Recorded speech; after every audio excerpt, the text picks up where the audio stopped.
Thank you, Anu, and thank you everyone for still being here, because there's quite a lot of you. It's always a pleasure to speak at this meeting, and it's great to have a wonderful panel. And we are going to be doing a bit of future gazing, which actually, slightly to my surprise, has come up a lot. A version of what we're going to be talking about has come up quite a lot during the course of both the conference and the pre-conference workshop, actually, which is this idea of kind of where next with access. We almost for as long as I've been working in scholarly publishing, which is quite a long time at this point, we've been talking about the demise of the journal, the demise of the article, the demise of the monograph. And actually, here we still are in nearly 2020, and they are very much still with us. But I think over the course of the last couple of days, there have been some conversations that make me think maybe things are actually, maybe there is an appetite for change, or maybe it is being forced upon us by things like Plan S. I don't know. But that's what we're going to talk about now, is sort of where our panel thinks that what the future holds in terms of access to content, discoverability of content, and so on. So we have to figure out how to do this. So this is our wonderful panel. Grace Baynes from Springer Nature, Daniel Hook from Digital Science, and in the middle, Ralph Youngen from the American Chemical Society. I'm not going to read out their bios, they'll be thankful to know, but they will introduce their roles in their organisations sort of as a context to what they're going to speak about. And as Anu said, I'm Alice Meadows from ORCID. So we wanted to start, though, and we were going to do this in a whiz-bangy online poll way, but decided that we weren't going to risk the internet. So we're going to do it the old-fashioned way with a show of hands. We would like your answer to this. Will the current model for how we access scholarly information, journal articles, monographs, still be around in 10 years' time? So if you think yes, put your hands up. Okay. If you think no, put your hands up. Okay. If you don't know. Okay, so I would say fairly evenly split between yeses and nos, but quite a few people didn't put your hands up, which means you either don't want to commit or you don't know. So we are going to ask you the same question again at the end of the panel and see whether there's been any change in how you feel about things. But in the meantime, I'm delighted to hand over to Daniel, who's going to be the first of our speakers, and he's going to sort of do a bit of a big picture look at this issue.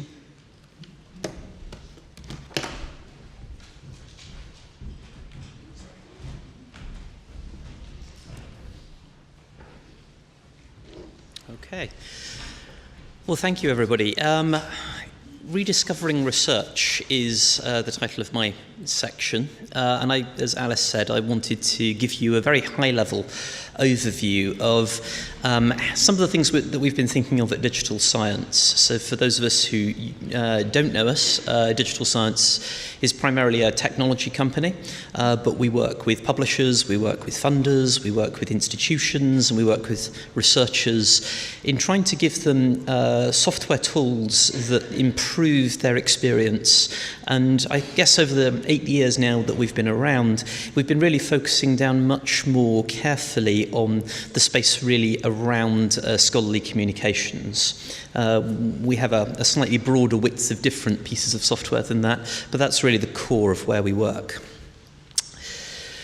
So I think my first observation is that data is really changing every aspect of research, and I think this is something that's becoming more and more evident. It's not just something that's happening in the hard sciences. It's something actually that's pervading a lot of the different types of research that we work with. And that is leading to a set of changes in different ways. The volumes of data that we are experiencing, that researchers are interacting with, are causing difficulties with our infrastructure. And so there's a whole infrastructure piece around how data is moved around, how it's processed, how people interact with it. And so I think that's the first piece of the picture to think about.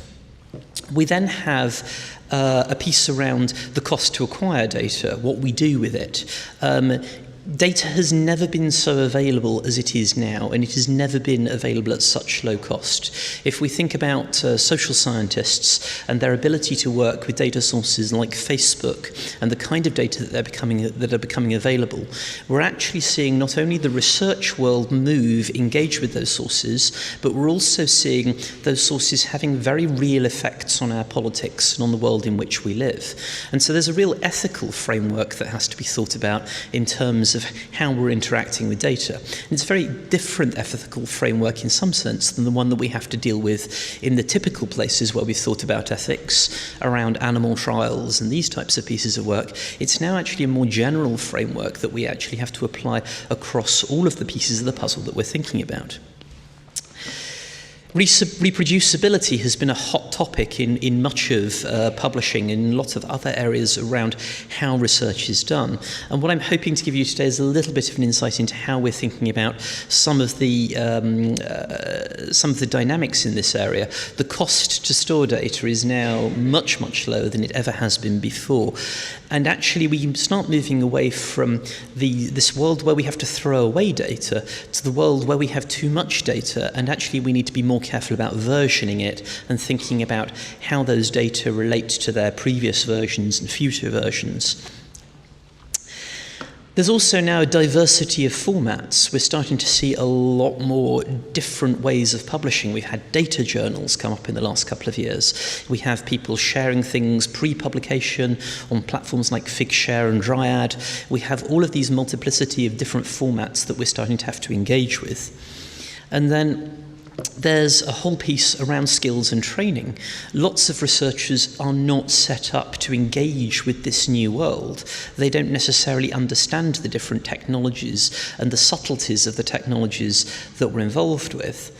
And so I think there's a real piece here which is around the training of researchers to actually engage in a more modern way with communication. So it's not just about the skill of writing a paper anymore, it's actually the skill of communicating data, communicating video, and communicating a lot of different other output formats that are now becoming a woven in part of what we do in research.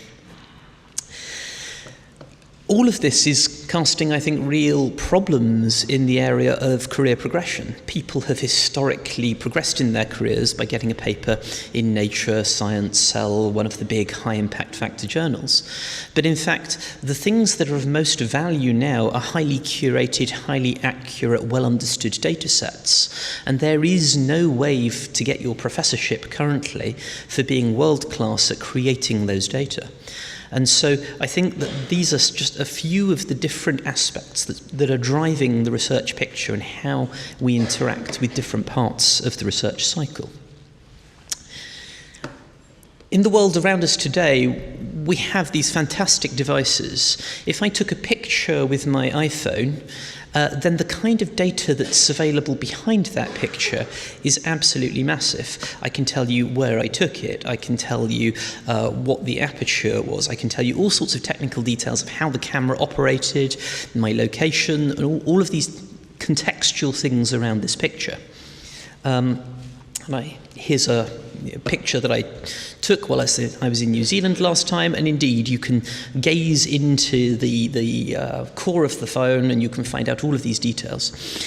But actually we don't have the same level of detail in our lab equipment, and we don't have the same level of detail in our surveying methodologies for social science. If I go to a piece of lab equipment, shouldn't it tell me who was logged in, ideally with an ORCID?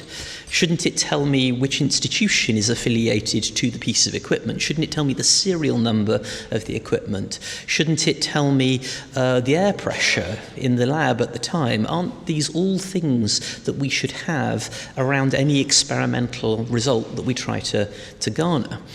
And so the kind of technologies that we're now seeing pervade our usual lives, I see being reflected back into our research lives. And this is part of the raison d'etre for digital science, in fact, is to actually see these different changes that are happening in our kind of social lives, if you will, and reflect them back into the research environment. One thing that I want to focus on in this talk, in the time that I have left, is really the atom of research communication. I think at the moment we all think of the atom of research communication as being the research paper. Possibly in some areas we think of it as a conference proceedings or a monograph, but it's essentially a collection of text and pictures, tables, pieces of data, references that forms a cohesive presentation of a set of ideas. This is a graph that I produced very quickly for a previous talk, and what I've done here is I've taken a set of data and I've done a geographical representation of it, so this is much is clear. But in today's world, when you're interacting with something online, don't you have the kind of fundamental desire, because you use Tableau and you use your reporting software, to kind of double click on this and see what's underneath it? And so I think that's the kind of experience that we should be looking to provide academics. They should be able to see this in an online version. They should be able to double click on it. And as they go underneath it, they should be able to see a snapshot of the data that produced this. And in this case, the piece of code that I used to pull this together, process it, and create the version that you're seeing in the paper that I've presented to you.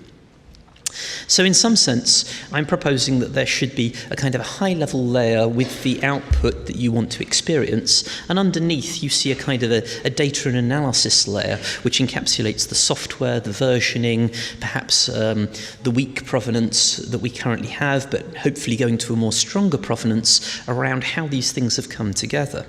And then the top layer is effectively our publishing layer, which is ORCIDs, DOIs, some kind of version of record experience. But we actually want to add a layer behind that as well. What we want to go is one level deeper, and we want to be able to say, actually, the design of your data extraction exercise should also be captured and should be bundled alongside that image. So you've got the processing layer that we talked about, and behind it, the ideas behind why this made sense, and this should be bundled with the data object. At the minute, there are very few unique identifiers in this layer. If you look at labs and if you look at how our infrastructure is created, we're massively deficient in this layer and actually making sure that it connects and gives us the kind of data we need to address problems of reproducibility. Behind this layer, I want to capture yet another layer, which I call the conceptualization layer. And this is actually capturing the environment around the people who are creating and involving themselves in the experiments and in the data collection. And I don't want to talk about too much about experiments, because I think a lot of this translates at least into social sciences and potentially further. But we do need to think about capturing the training that people have done, the ethics, the methodologies, these pieces of the puzzle where we understand whether the piece of equipment is actually up to the task that we think it should be up to in order to carry out this particular data exercise. And on top of that, you really need a new type of discovery platform, because now you're not discovering these well-formed encapsulations of content that are sets of narrative and data objects fused together in a human-readable format. Typically, you now need to start at one level and think about a machine-readable format for these things, and a second level, you need to start thinking about the fact that actually people aren't looking to find publications anymore, they're looking to find research objects. So they're looking to find the data set, they're looking to find the grant that funded the data set. So they're looking to find a broader world of objects, which typically lies outside the search engines that we experience today. Search engines of today are really written to support the world where you want to find out what to reference or what might be relevant to read. But search engines of the future, I think, are going to be written to help you find the data objects that you want to manipulate and where you want to work out which data can be pulled together with your current studies so that you can expand your view or contextualize your view of the world. The research paper is also becoming something that's pulled apart. I mean, I've alluded to that a little bit in the last section, but in this kind of visualization, you can see actually that the research paper itself we can think of as becoming highly versioned. Rather than having a single version of record, you might imagine a living document that actually changes its co-authorship with time as more people collaborate on the document as it moves forward. You can imagine that data is improved with time, and consequently the production layer of those data actually also changes with time, which gives you unique challenges in terms of keeping the research object in sync with the narrative that fits around it. So you need to have mechanisms that tell you this research object is actually out of sync with the description in the text, and this text now needs to be updated to reflect the new insight around the output that we see. So I can see a much more fluid publishing experience where things are published much more in incremental ways, and where peer review is ongoing potentially. And so you actually have fewer papers being published, but much richer experiences of papers that are extended over much longer periods of time. So I've talked a little bit about this before. In the product that we launched 1 year or 1 day ago, we tried to move a little bit in this direction. So we launched Dimensions, and Dimensions is a product that tries to get you a broader range of different outputs in front of you. It's not just about publications, it's about patents, clinical trials, policy documents, and slightly later this year we actually launched data sets as another volume inside Dimensions. So all of these things are interrelated, they're all contextualized in the interface, and the idea is to be able to get you to walk along the connections of these different objects in the research universe so that you can understand them better. One of the things that we critically need to do, I think, as a publishing industry is connect people with those pieces of content better. And some of the talks that are about to come will go into that in much more detail. The initial offering that we have in this space is for our publication segment and patent segment in the system, where you can click a link in the system and the slides disappear. No? You can click a link into the system and the output opens directly in front of you without taking you away from the site. And I think this also, I talked a little bit about infrastructure up front, and this is something I think that may be a concern for many people in the room, is are our existing platforms going to exist in the same way in 5 years' time? Or are we going to see content being king and effectively being disaggregated from the platform and being funneled through wherever a user wants to consume it on demand? And I think so these are some of the more immediate challenges of this type of world. But I think it's only going to get worse, because I think the paper isn't going to be the centre of this in a few years' time. It's going to be the data and the disaggregated paper, as I've tried to paint at high level. So hopefully that kicks us off with a few different things to think about. Thank you.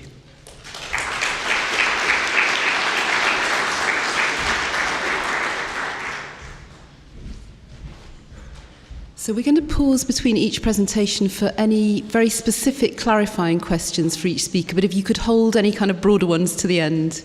Yeah. I think there's a mic coming.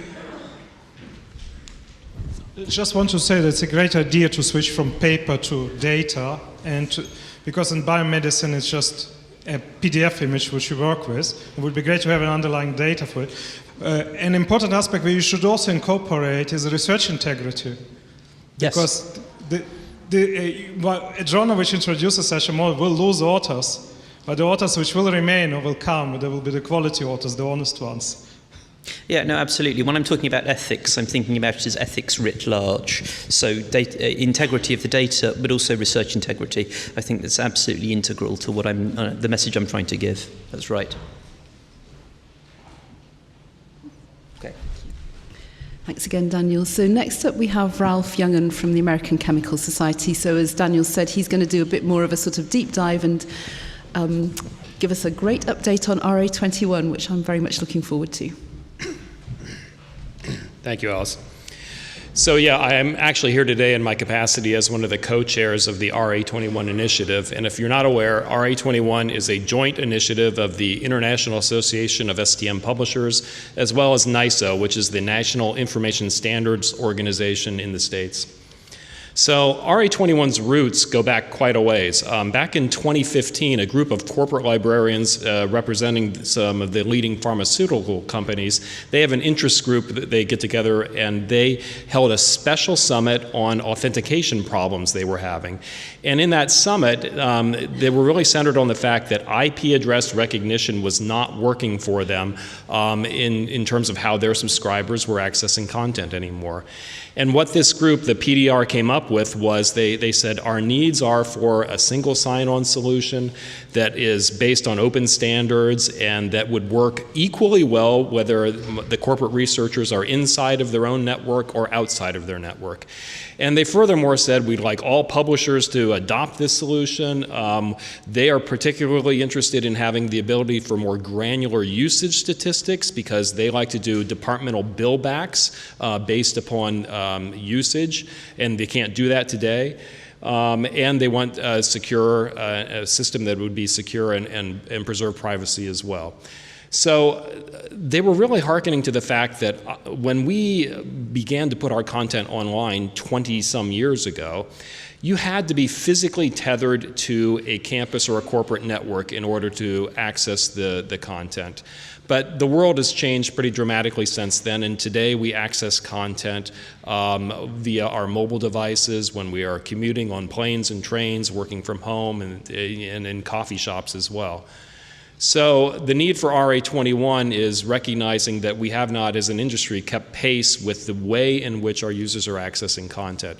The little insert graph here shows the mobile use on the ACS platform and how it's increased pretty dramatically over the years.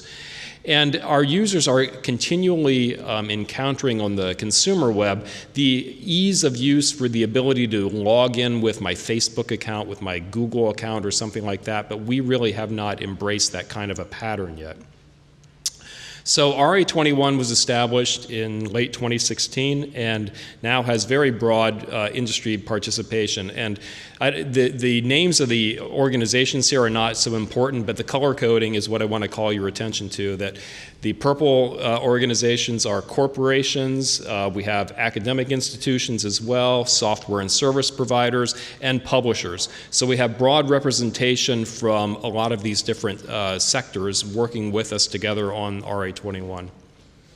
So as an industry, we have tried several different approaches to enabling off-network access. Colleges and universities have implemented VPN and proxy servers. It's probably the longest standing remote access method. We publishers have tried to do device pairing, where if I'm on a campus or corporate network, I can cache my entitlements onto my mobile device so that I can then access those same content while off network. And more recently now, there's been a whole host of software solutions that have arisen, and I just have a few of the icons listed here. These, we're calling these access brokers, and they exist simply because our users are having a lot of difficulty accessing content while they are off of their network. I want to call your attention to the fact that all of these have the roots still going back to IP address recognition as the core. And some of the difficulties that we've heard that users have is they all require me to do something in advance.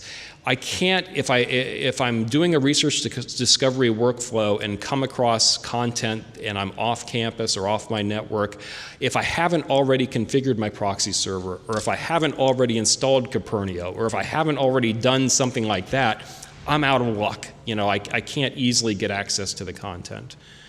So surely there's got to be a better way, and we publishers have implemented this technology called Shibboleth on our own sites probably 15 years ago or so.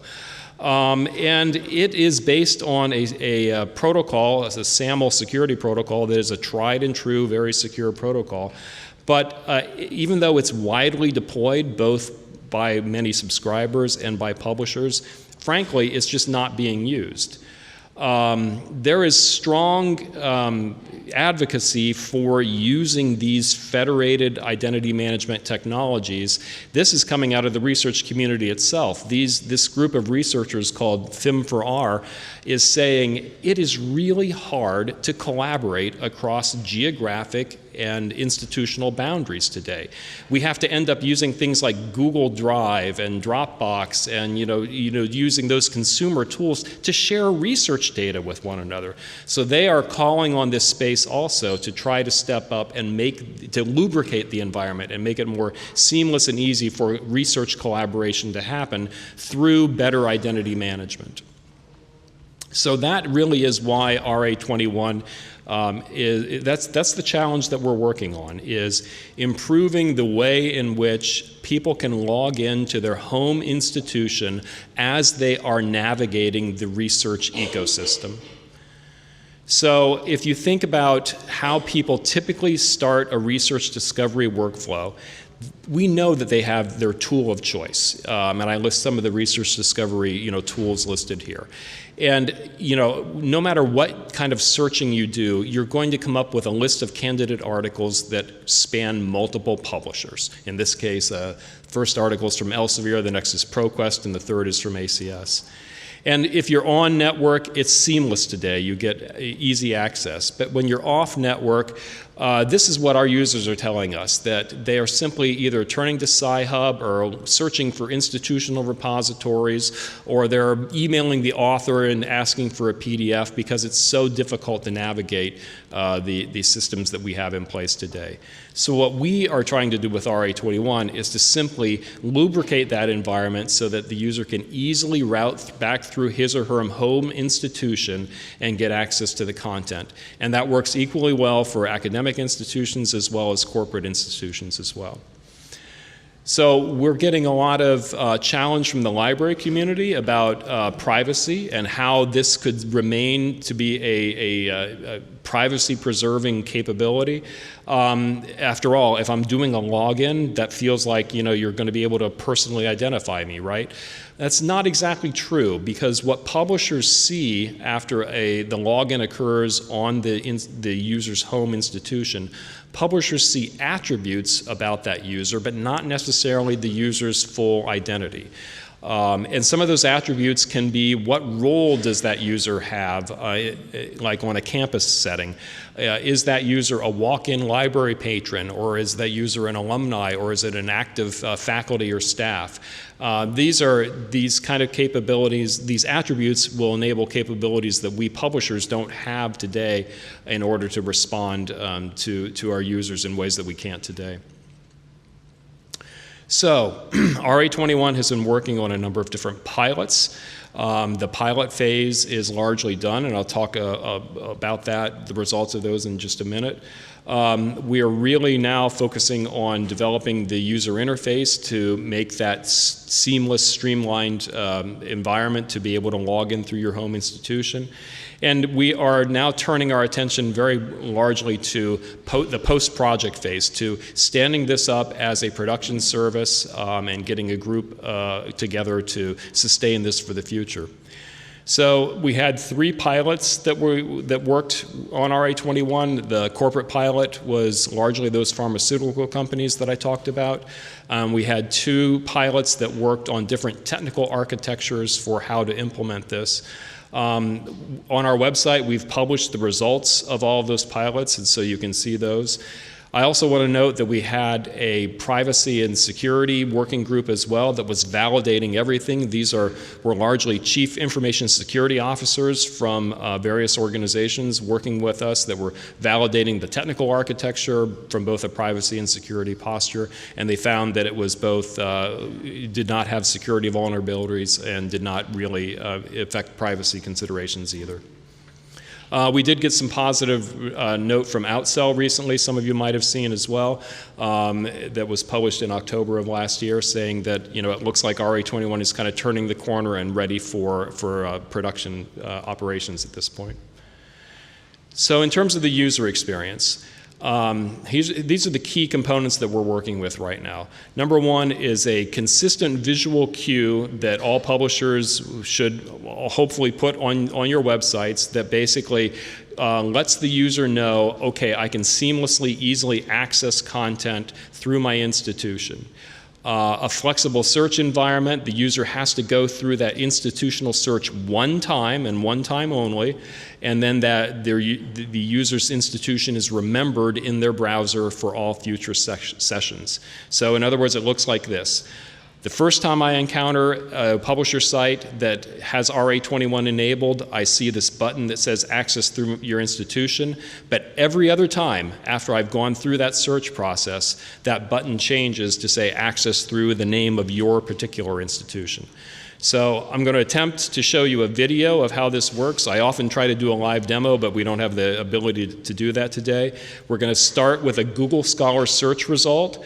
And then we will go through accessing an article on Science Direct, accessing an article on ProQuest, and accessing an article at ACS. So here's the Scholar results. I'm clicking to go to a Science Direct article, and you see the button now says access through your institution. So I click on that and go to my institutional search page.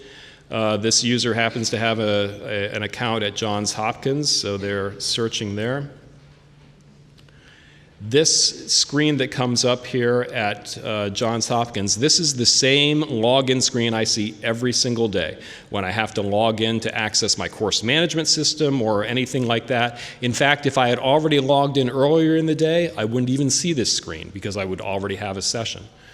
So this user's logging in through Johns Hopkins. And now they come back to Elsevier and they have access to the article. So now I go to the second article in my Google Scholar search result. And remember, this is a different publisher. This one is from ProQuest. And you'll see that the button now says access through Johns Hopkins. So all I have to do is click on that button and I get access to the article. No search, don't have to go through the login again, don't have to go through the search process again or anything like that. And then the same thing will happen here when I go to the third article in my Google Scholar result. This one is an ACS article. You see the same button there, still says Johns Hopkins on it. I click and I get access to the article. That's the user experience that we are enabling with RA21. So where are we on our roadmap? Right now, we're still finalizing that user experience in terms of the size, color, shape, of the button, things like that. We are going to be going through the NISO recommended practices process. We're going to be documenting all of this and put this out for public comment. That will happen this quarter. I mentioned that we are really working to establish what the long-term governance and infrastructure will be to operate this in the long term, but we do think that that's going to be in place in the middle of this year, and so that toward the end of this year, publishers could start to enable this on their websites.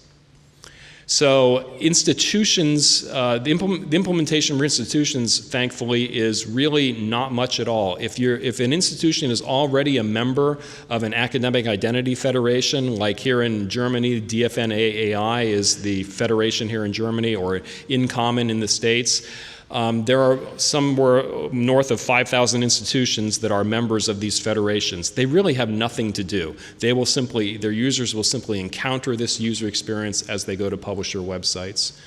For the publishers, you're going to need to integrate that button into your website appropriately, and that's what the NISO recommended practice will be, making recommendations on how and where, and publishers can do that.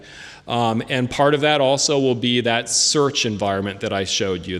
You'll need to make that kind of an RA21 compliant institutional search environment so that the user's choice is remembered.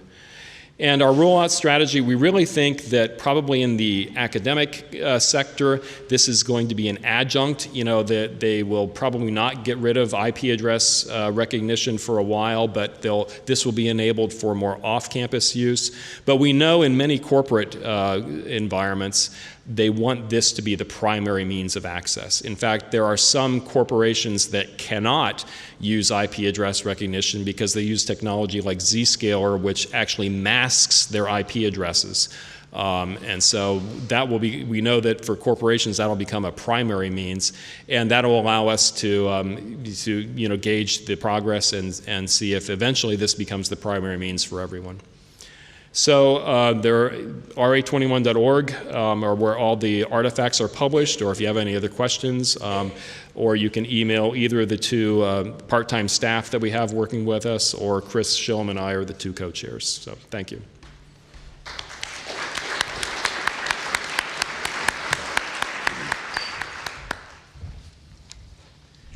Thanks so much. So any immediate clarifying questions for Ralph? Yep.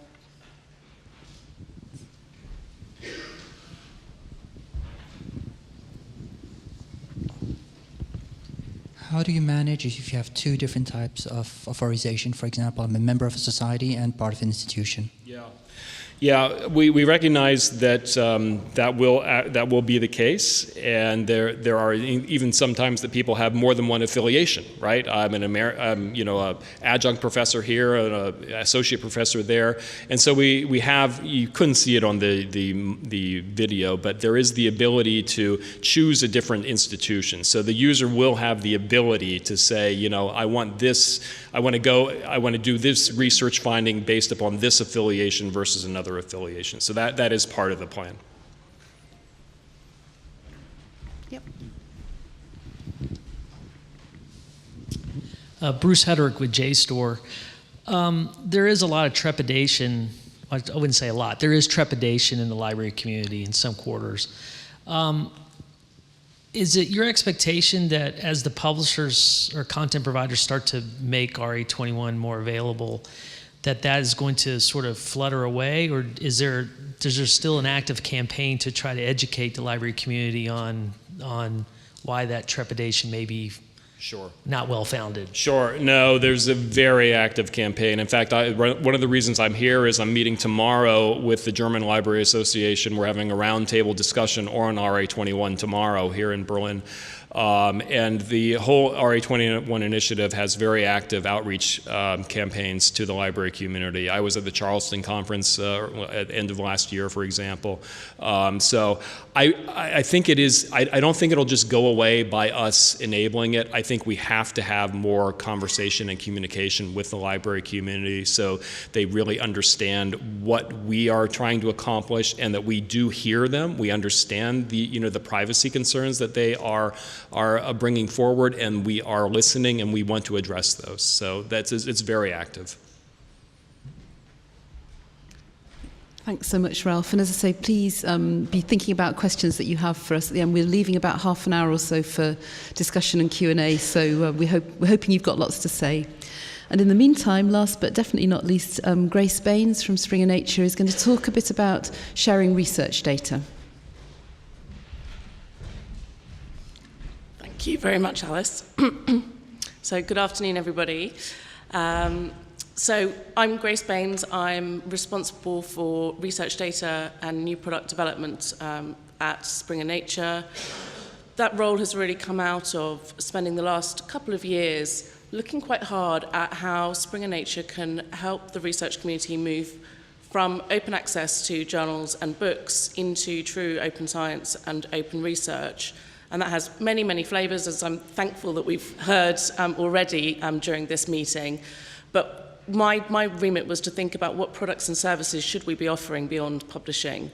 And increasingly, I've ended up focusing on research data as an area of focus and trying to do that in a way that's really based on an understanding of what our customers want and need and what their pain point problem statements are. So what I'm going to share today is some of the things that we've learnt, and perhaps not give you solutions to those, but perhaps pose as many problems as I'm going to, or questions as I'm going to answer about how we might work together as a research community to help researchers share data. So let's begin with the drive to open up research data and why it matters. So in the Horizon Europe mission statement and proposal that was issued, Open science and moving beyond open access is right up there, and specifically research data is called out there. And the European Commission is not the only funder who is now focusing on research data and introducing requirements to both manage and share research data. So Springer Nature has recently done an in-house review of over 300 funders and foundations looking at whether they have a stated policy on research data, either managing data, sharing data, whether it applies to publications, whether that policy is explicit about whether costs or funding is available, and what is required. And what we found is that since we did this 2 years ago, things have moved forward. So over 50 funders now require data management and data sharing, or one or the other, data sharing specifically, to at least some data that's produced as a result of research they fund. And that's moved on from about 40 when we looked a year or so before that.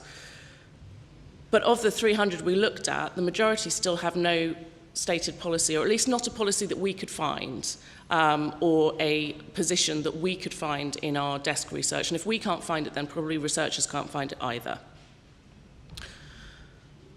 So why are funders increasingly requiring this? I was thinking that I was probably going to have to convince you of the case for research data, but actually it's been talked about so much that perhaps I'll just give you a few data points which you can use in making the case. So the reproducibility crisis, or reproducibility, often talked about as something we really need to address, both as a publishing industry, but more broadly as a research communications community.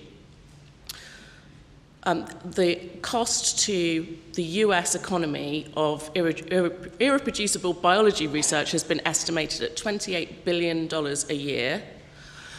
And we know that researchers are worried about this as well. So in 2015, Nature did a survey of researchers asking them if they felt there was a reproducibility crisis. The majority said yes. We also then asked them whether they had tried to reproduce work, either their own work or the work of others. 70% said that they had tried and couldn't reproduce the work of others, which doesn't surprise me very much at all, because actually we know that reproducing other studies is really hard, very much for some of the reasons that Daniel was talking about earlier. What shocked me, and still shocks me, is that 50% of them had tried and failed to reproduce their own work, which tells you something about the importance of good data management, good metadata, just for their own work. There are also real benefits to research productivity and to researchers themselves. So a study of 7,000 national science foundations and National Institutes of Health research projects in the social sciences found that data archiving can double the publication output of studies. So on average, those who had archived their data, whether or not they made it publicly accessible, had produced double the number of studies, produced a median of 10 publications. They were more likely to publish themselves. They were also more likely to see others build upon their work. And then there have been a number of discipline-specific studies looking at citation advantage of making data associated with a research finding openly available. And depending on the fields, that can be up to 50%. So an article with research data associated with it and openly available will be cited up to 50% more. And the rates vary from 9 to 50% depending on the field. These are all studies that others have done and that we've referenced, and I'm happy to share the references for them. Lastly, in terms of why should we care about research data, there's a real case for the efficiency of the system and for the return on investment to our economy by making the very best use of the research that is produced. The Human Genome Project is an often cited example here. So of an investment of $14.5 billion by the US government. They weren't the only ones that invested in the Human Genome Project, I know, but that's the number that they invested. The estimated return of contribution to the US economy in the first decade after the Human Genome Project was published was $1 trillion US. That's an often cited example, and I also know that there is questions about the how that analysis was done. Another example is the European Bioinformatics Institute, which costs about £47 million a year, sorry about my mixing currencies, a year to run, and is estimated to make an annual efficiency saving to researchers worldwide of £1 billion a year. So real benefits to science, benefits to research themselves, benefits to society, and we know that researchers see these benefits and that they're aware of them. So we started with a hypothesis when we were thinking about how we could help, which was that researchers really care about sharing their data. They want to do it, and data really matters, but they need some help. So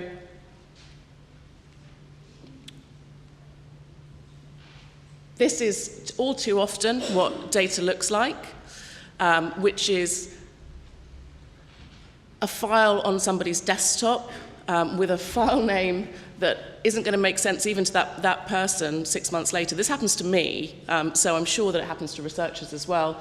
No descriptions or keywords. It's not discoverable. The only person it's discoverable to is the person who's actually holding that laptop. And if they pour coffee on it or whatever, then that data is then lost. So we had a hypothesis that based on our track record of the journal Scientific Data, which we publish, where we have a small team of data curation experts working with authors to actually build really rich metadata records for their data sets, that we could help. So we went out and asked some researchers about the challenges they were facing. We also talked to funders and research institutions in a more qualitative way about some of the challenges and concerns they had, and we found a lot of similarity there as well. So this was envisioned to be an internal exercise for our own insight, and we were slightly overwhelmed by the response we had to this survey. So we ended up with over 7,000 responses to this survey, and there was so much of interest in there that we thought that actually we should share it. We generally do share anonymized survey data from Spring and Nature whenever we can, but we also last year wrote it up into a white paper so that the anonymized data set and the white paper are both freely available on Figshare. Summing up some of the practical challenges that we see researchers facing.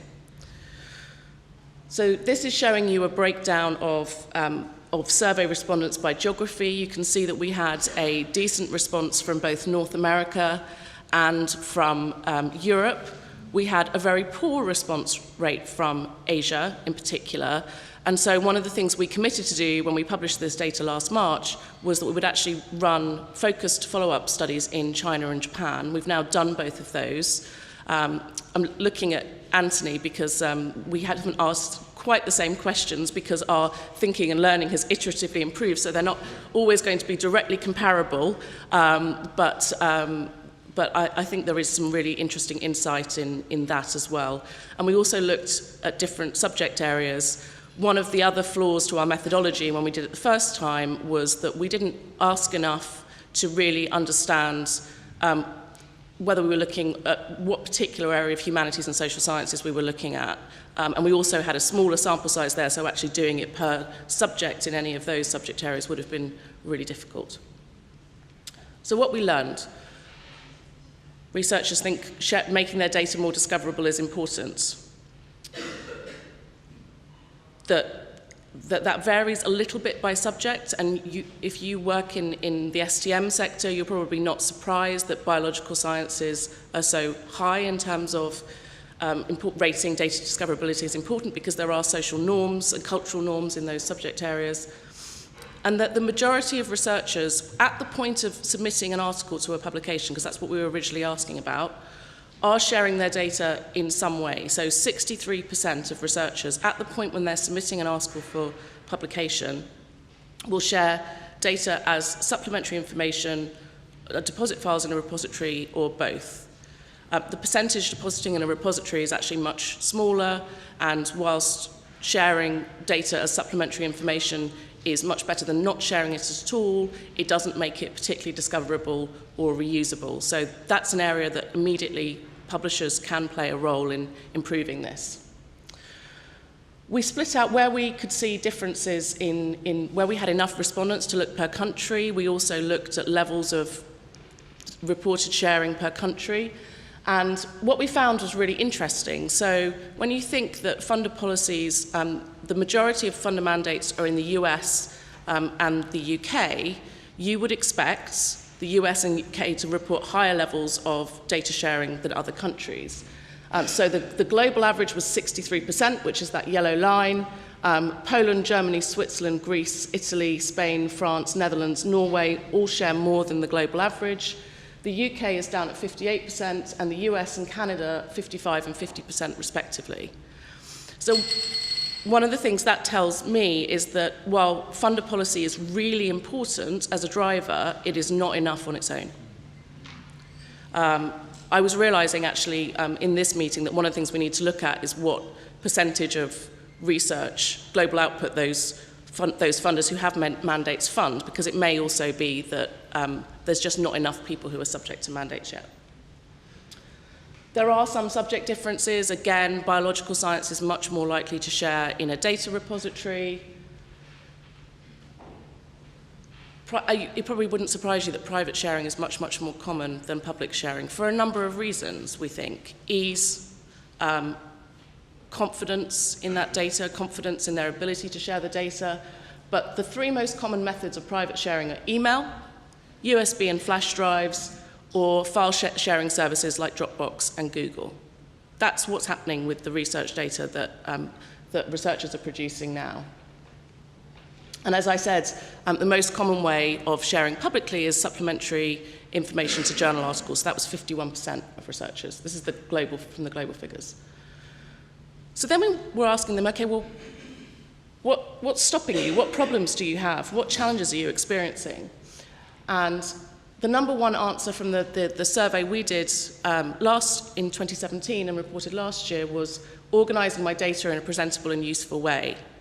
And that's really getting to adding that metadata so it's understandable. And while it's brilliant that you can that your phone does all of that for you in terms of photos, right now for research this is incredibly manual and is a skilled thing to do.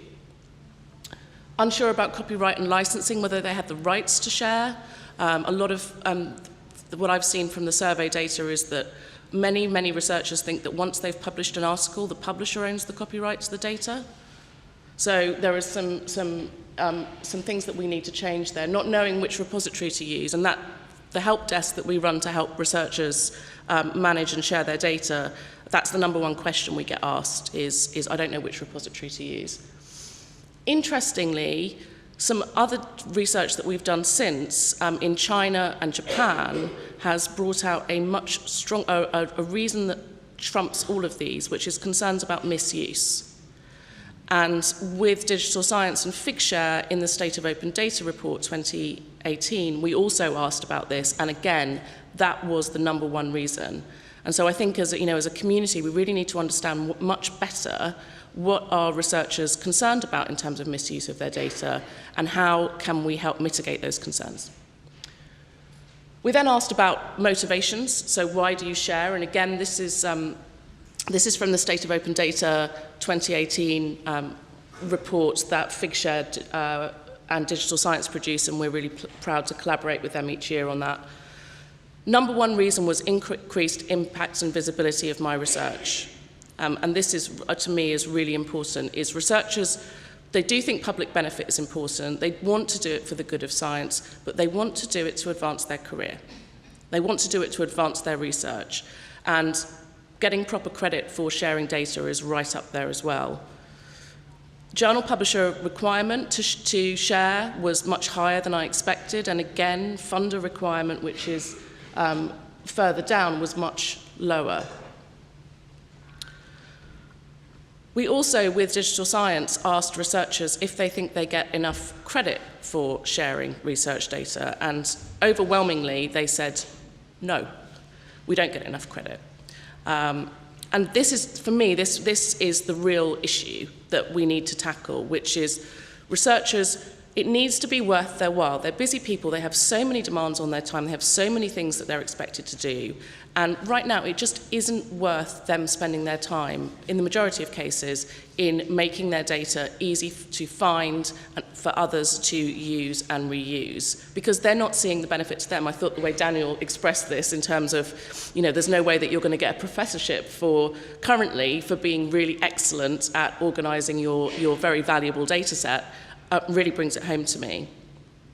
And as part of that digital science survey, Figshare survey, we asked what credit mechanisms they thought would encourage more researchers to share their data, and we've just agreed that another piece of work we're going to do together is actually to code up those free text responses, but they are available in Figshare if you want to have a look.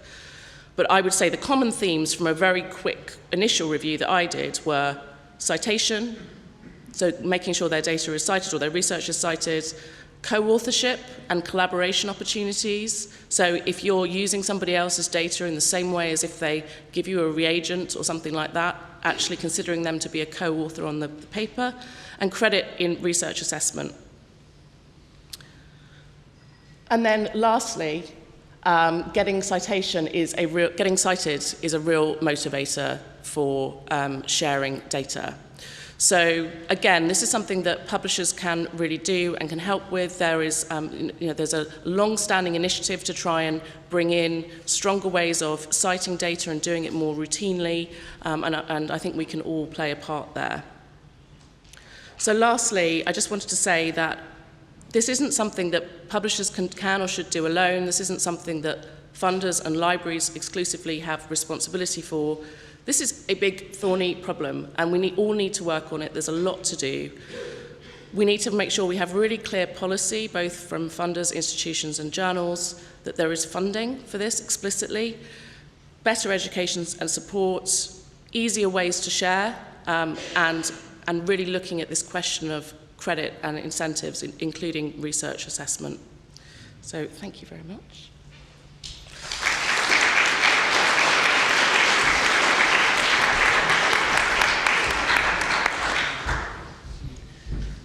Okay, so just quickly before we open the floor properly, any specific questions for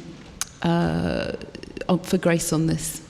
Oh gosh, you really are blinded by the light standing here. Can't see any hands on it.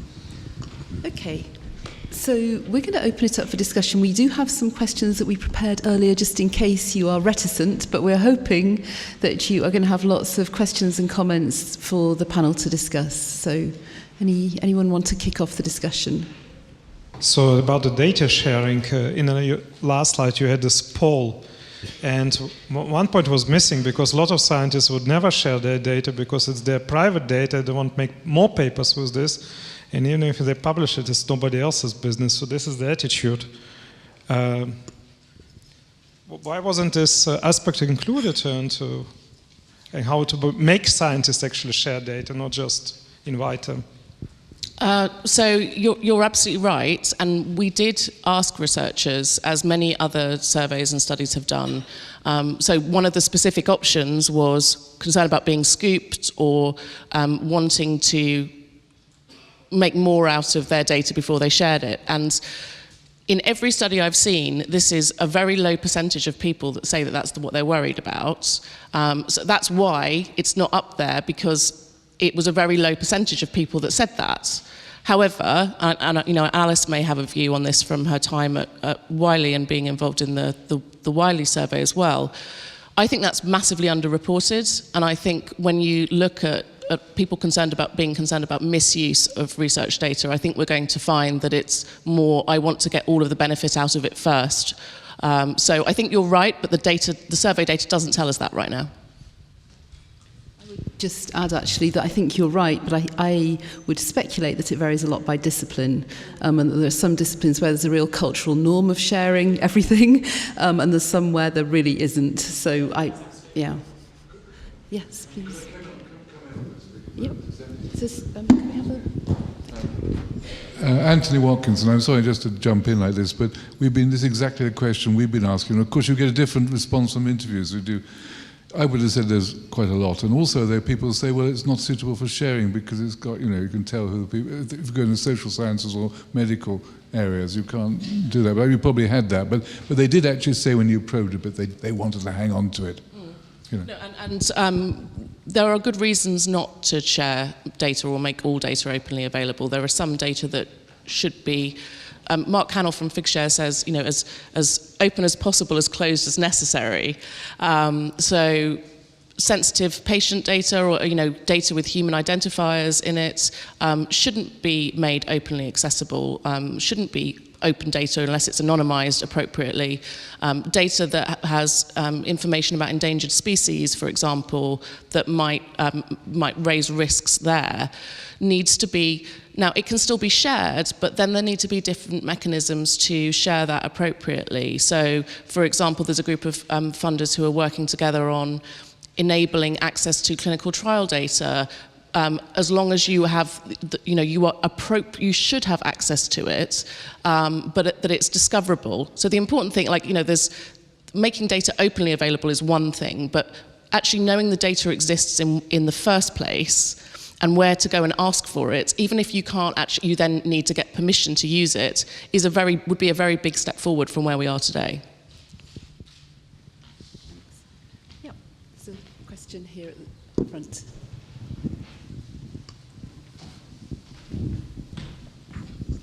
Thank you. Annie Callanan, TNF. Great panel, very informative. I'm wondering, in your experiences, to what extent are there some generational dynamics here that might be changing over time, particularly as it relates to both the privacy and the sharing? I know there's a lot of sensitivity, for example, around privacy, but then I look at sort of, my daughter and kids of that generation, and they don't seem to have any concerns around privacy in the same way that perhaps some of those norms are imposed on us, and the same around data sharing. And is there a way in which we can collaborate as an ecosystem around sort of encouraging early adopters to embrace perhaps some more normalized practices for them that we might have a sensitivity to, but that might be less sensitive for that sort of next generation, and use that as a catalyst to create new norms around those two areas? Thank you. Shall I maybe answer the first one from first part of that question from a data perspective in terms of differences by age, and then I'll hand over to my fellow panelists to comment on the other. So we looked at demographics in terms of age, and there were slight differences, but not significant differences between very young research, between early career stage researchers and much more senior researchers. What we did see is that lack of knowledge is a more important factor for younger researchers, and lack of time is a more important factor for senior researchers. So we have a little bit of data on this from the various Figshare reports, the state of open data reports we've done over the years. And we've similarly stress tested on age, and it agrees with Grace's interpretation. Now, this might be that we're not getting under the skin of it. The question isn't sufficiently well posed. But what I would say is that's quite interesting is in our data we see a marginal dip mid-career. So I think there's a thing to do with early career, obviously excited, learning stuff, want to understand how to share data. Later career, nothing to lose, already have professorship, can share data. And then mid-career, there seems to be perhaps a slight apathy setting in, and it's a very small deviation, it's like 5% or something, where people start to be slightly less prone to sharing data, let's say. And I suspect it's that lecturer, senior lecturer, reader, associate professor level where people either lack the time or it's starting to be risky for them because if they share they might not make professor. So there are different drivers in different parts of the career. Yeah, and I think the dynamic that Annie mentioned, the generational gap here, is one of the reasons why the library community is becoming so vocal and so adamant, is because I think that they are feeling they need to educate those young researchers to be worried about privacy, because I have a daughter who's in graduate school as well, and she doesn't care about her privacy at all. And so I think that does, however, give us, there is something there, that we can tie into, and that's why, the RA21 initiative is reaching out so directly to that library community, so that we can set that appropriate balance where we want to make things fluid for researchers so that they can share their research data fluidly, so that they can navigate our ecosystem fluidly, but we also want to be sensitive to preserve privacy in those cases where privacy needs to be preserved. Anthony. Sorry, I'm trying to, just as we've been doing this work, and I have a suspicion, and I can't be sure this is right because I haven't done figures on it, but it seems to me that if you're doing a doctorate, I mean, when we talk early career researchers, what do we mean? Well, it could be doctoral, it could be postdoctoral. If they're doing a doctorate, it's your responsibility, and you can do quite a lot of things, and you can do it like publishing open access. And then when you become part of a group, if you're certain types of scientists, the majority ones probably, you have a situation which you're very much a group, and you're run by a person, and there's a discussion about what you do, and then you become much more sensitive about these things because it's a group question, and the group are mostly older. I think that's the picture as far as I'm concerned. Yeah, I would just add that I think the whole generational question is really interesting, because I think we, or I anyway, tend to think, oh yeah, early career researchers are like this. And they are, in some ways, much more open to change than older ones. But I think they're also much more constrained in other ways by the system and their place in it and their expectations. So, they want technology, but they want it to work. They're not like us. They don't work around these crappy old systems that we've got used to. I know this. My son complains bitterly about it. There are systems in place that we make a little step forward and we're like, oh, this is so much better, and they're like, this is rubbish. Why are you asking me to do this? So I think there's, it's a really, really interesting question, but it's quite a complex one as well. It's not as simple as we might want to think it is. That they're sort of techie and whizzy and want to do everything openly, and we're kind of curmudgeonly old dinosaurs. There's a bit of everything, isn't there? So, but really good question. Thank you. Any other questions, comments? Yes.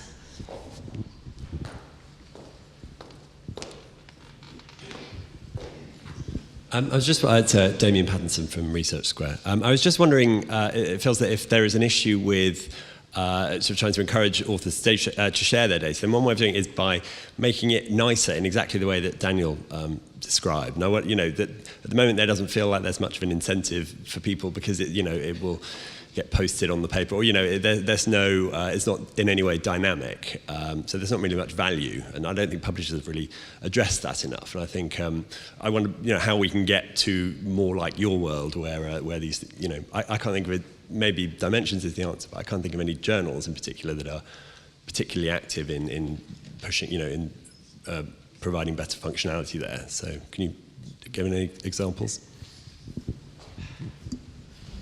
Okay, so this is tricky. I think we're at the very beginning of this particular journey. I think if you look back 5 years and you look where publishing was in engagement with supplementary data, as it really was at the time, it was very much supplementary. A number of publishers were still getting to grips with the technological challenges. Many people were using those technological challenges to sidestep engagement with research data, and there was a lot of concern about the costs. Storing all this stuff, how would we actually cover the costs of doing that in an ongoing sustainable way? And I think to some extent that there's still concern about that. Perhaps not the costs now of storing the data, but certainly the costs of continuing to transmit it on request. Things like this. So I still think that we're coming out of that phase where we're starting to get a handle on costs. We're seeing it's a tractable possibility. And it's now moving towards, interaction with the data, and how do you start giving people a richer experience. But I still think that there's a further set of technological developments that are required before we actually move into a space where papers start disaggregating in the way that I've suggested in my talk. I think that's, I'm trying to put a vision out there for how I think things may develop in the next 5 to 10 years. I think all of those technologies are now starting to exist, but as the 5-year trajectory that I kind of suggested we've come through has happened, I think there's another 5-year trajectory to go through to get to a place where people like CodeOcean, Gigantum, Figshare get to their next versions and people are accepting those technologies.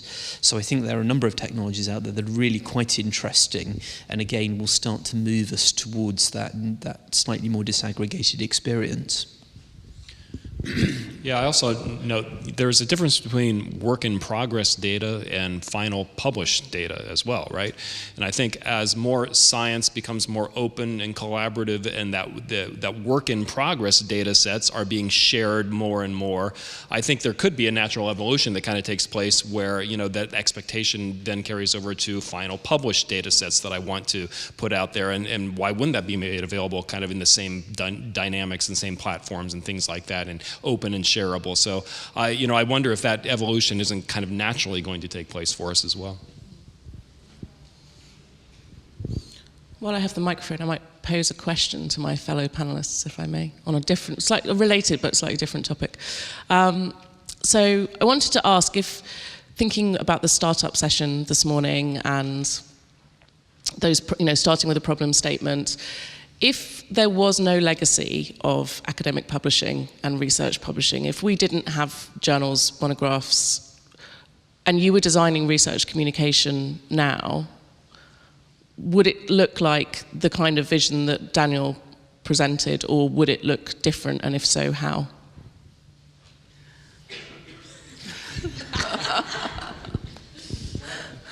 Have you got a couple of hours? Unsurprisingly, I've spent a lot of time thinking about this, and what I presented today was a 15-minute digest of something that I could do in 15 minutes.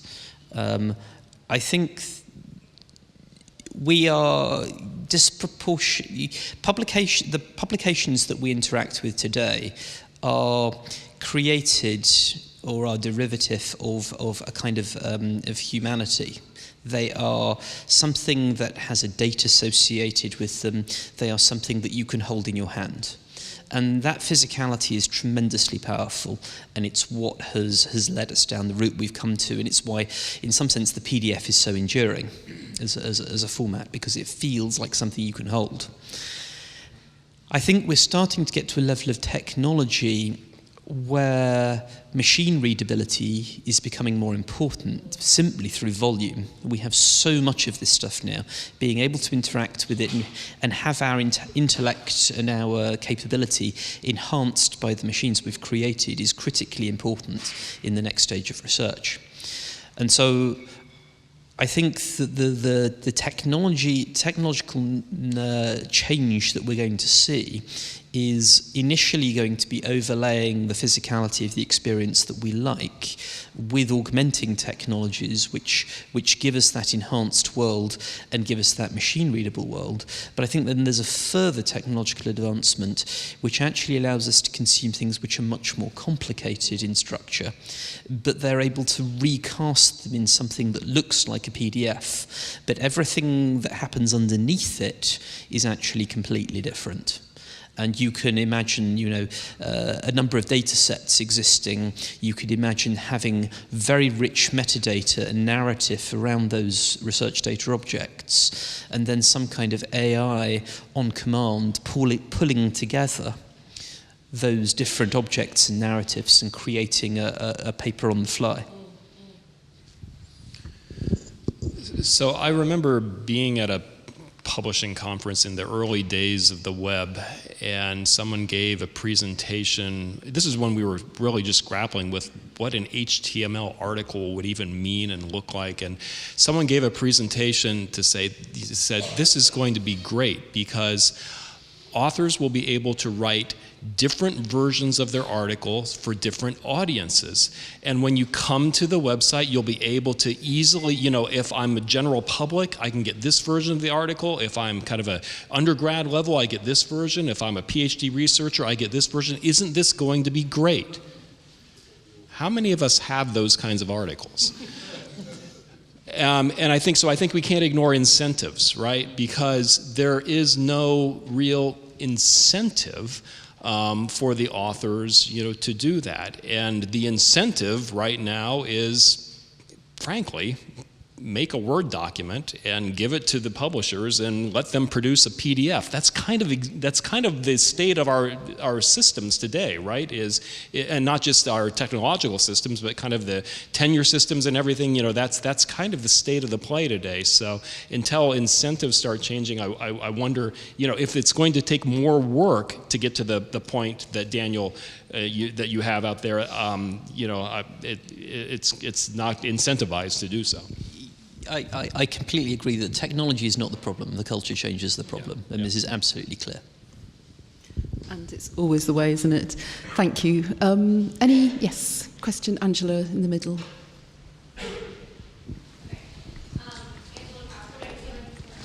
Thank you.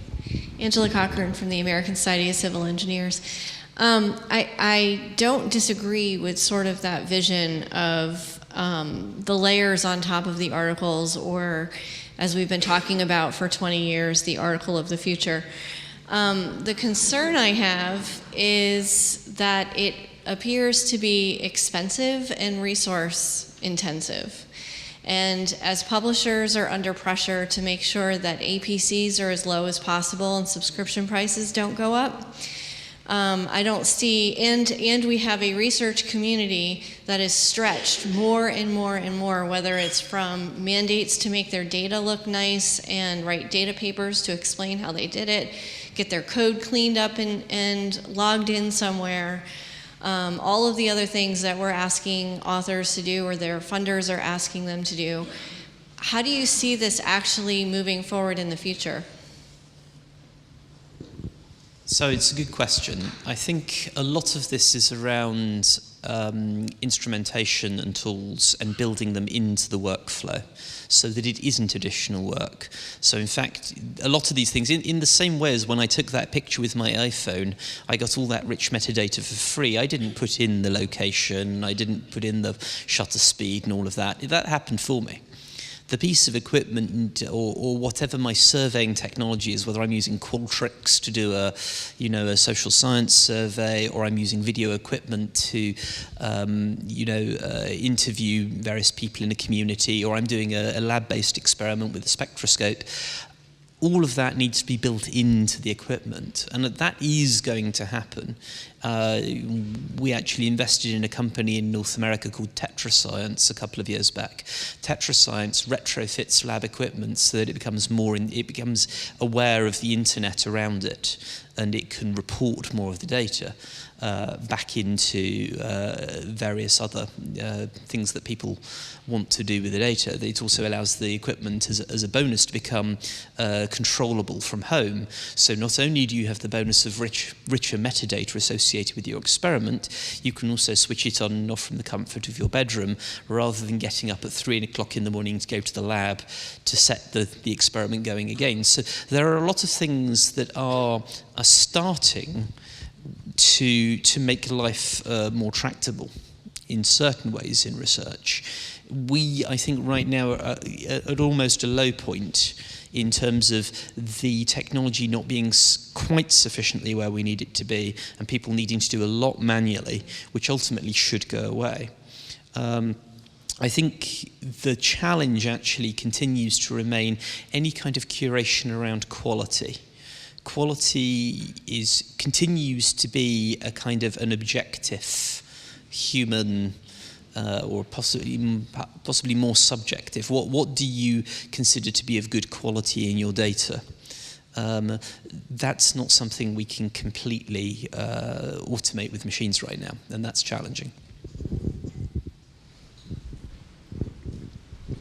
I think I would add two other points to that. I agree with you, by the way, and there very definitely are real both time and people costs associated with doing this and doing it well right now, both for any player in the system. So if, as a publisher, if you introduce stronger data policies, then that actually has an impact in terms of the amount of time your editors have to spend checking them and making sure that they are there, that they are compliant.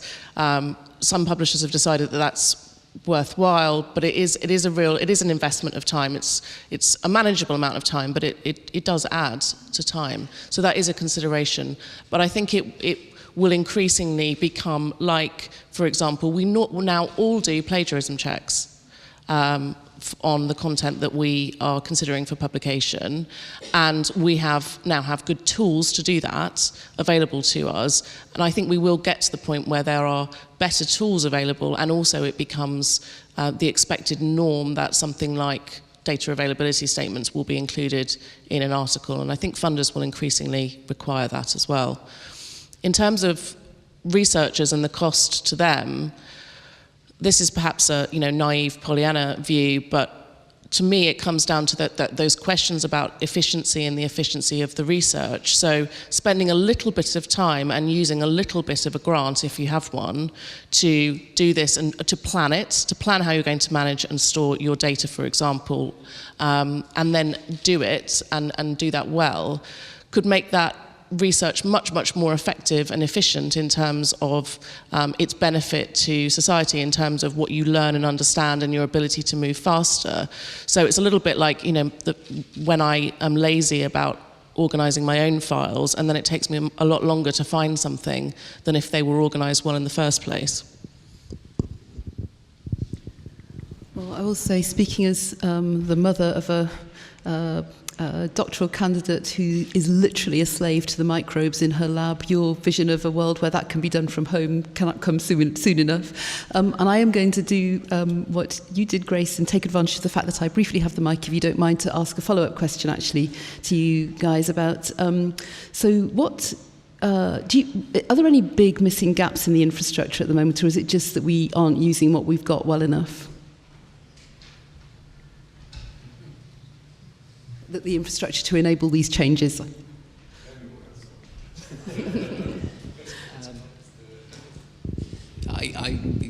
The trick is to identify a really nice one as an example. I would say generically, my background is in theoretical physics, and I did quite a lot of data work, programming and interactions with data sets. And so the glaring problem where I come from was the ability to track the version of code that was associated with the version of data that produced the output that appeared in the paper, which is why I gave the example that I gave, because it's one that's actually very close to the work that I do. So when I introduce some sort of computer model, I generate a version of code, I generate a version of data on which I'm applying that particular model. And then I realized that I screwed something up in the code, and I do a new version of the code. And then from that new version of the code, I realized the data needs to be reproduced because there's a problem that I've now detected with the data. So I do another run of the data to get a better quality of data. And then I have a new output. And then 6 months later, someone emails me and says, Daniel, what was the exact parameter scan range for this piece of work that you've done? And you think, okay, which version of code and which version of data? And 6 months, even 2 weeks pass, you go back and it takes you 10 minutes to work it out. When 6 months goes past, you're lucky if you can. So actually, you have to keep amazingly accurate lab notes, or something can be tracking this behind the scenes and making sure that you have an approach which is reproducible. And I think, we've touched on reproducibility many times. One of the things that we tend not to fund in science is fund people to reproduce results. And there's an intrinsic value in that, and it's not something that we take a kind of constructive, well-structured view to doing. Right now, though, there is so much research going on in the world that is effectively reproducing results which nobody's shared and nobody knows about. And I think this actually goes really to points my colleagues have made, where actually there's a lot of hidden cost in here. And if we can introduce the right systems, actually, yes, it may cost a little more per person, but the average cost will significantly decrease.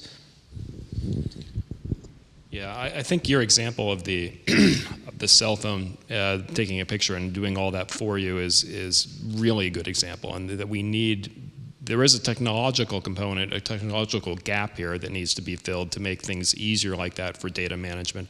But then on the incentive side as well, when we publishers, I know we do this at ACS, we send spectral data out for peer review as PDFs.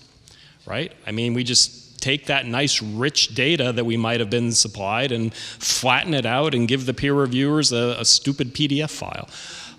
And so, you know, I think I think it is, you know, to your point, Alice, I think it is a combination of both technology and some more, you know, practices or incentive gaps as well. I think I agree with all of that. I'm not sure I can add anything of substance.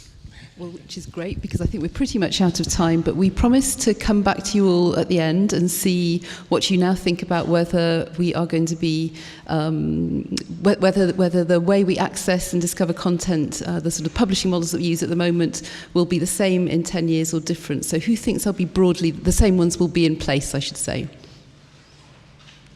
And who thinks they won't? Ooh, I think we might have done a really bad job there and suppressed the future, the engagement with the future. So did most people who changed their minds to no rather than to yes? Oh well, I'm gonna ask the panel as my final thing. What do you think? Have you talked yourselves out of changes, or? I think that, as I said before, I think technology isn't the problem. I think the culture change is a problem, and the culture change problem is a 20-year problem, not a 10-year problem. Yeah, totally agree with that. Yeah. Okay, well that's said. a great note to end on. Thank you. Thank you very much. Thank you.